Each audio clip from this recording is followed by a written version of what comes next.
TNI Angkatan Udara Komando Operasi Koops Udara 2 memperingati hari ulang tahun Hari Bakti TNI Angkatan Udara ke-76 berlangsung di lapangan Parang Passa Maturukang, Bontosunggu, Kabupaten Jeneponto pagi tadi. Peringatan Hari Bakti TNI Angkatan Udara selain berlangsung upacara yang dipimpin Panglima Komando Operasi Pangkoops Udara 2, Marsikal Muda TNI Andi Kustoro, juga berlangsung bakti sosial kesehatan. Usai memimpin upacara peringatan Hari Bakti TNI Angkatan Udara, Marsikal Muda Andi Kustoro mengatakan HUT TNI Angkatan Udara digelar bernuansa kemanusiaan bakti sosial untuk memberikan Dharma Bakti TNI Angkatan Udara kepada masyarakat. Andi Kustoro mengakui mendapat kehormatan dari pemerintah Kabupaten Jeneponto dan Kabupaten Takalar untuk menggelar peringatan HUT TNI Angkatan Udara ke-72 di dua daerah ini.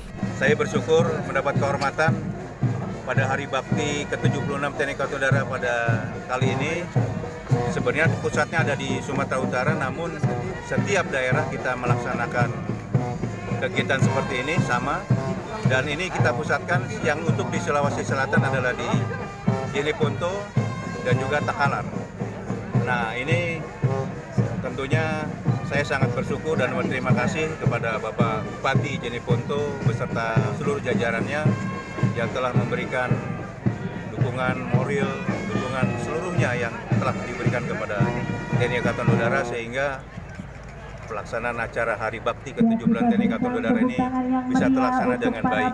Bakti sosial yang digelar TNI Koops AU 2 memperingati Hari Bakti TNI Angkatan Udara ke-76, yakni Operasi Katarak, sunatan massal berlangsung di Kabupaten Takalar, pembagian 2.000 kacamata dan donor darah untuk membantu masyarakat di bidang kesehatan di Kabupaten Jeneponto dan Kabupaten Takalar.